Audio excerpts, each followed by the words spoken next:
Però tanmateix tenim un govern en funcions que ja porta 6 mesos, perquè volem recordar que vostès porten 6 mesos en funcions, un govern dividit i que el mateix president Torra va dir al seu moment i fa més d'un any que no se sostenia.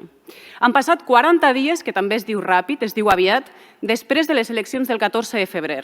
I, senyor Aragonès, vostè s'entesta en pactar amb Junts, que no li reconeixen el lideratge, que l'estan amenaçant en crear aquesta bicefàlia i que, a més, li volen marcar també quina és l'estratègia del seu partit pel que fa a la política de Madrid.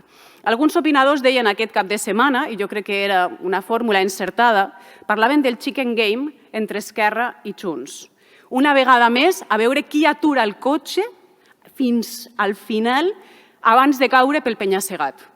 I aquesta situació la portem arrossegant des de fa molts anys i aquesta vegada, en aquestes negociacions, tornem a estar en aquesta situació, el chicken game, a veure qui atura, qui és l'últim que atura el cotxe abans de caure pel penya-segat. I el que està clar, jo no sé qui acabarà guanyant, però si anem per aquest camí, el país segur que no.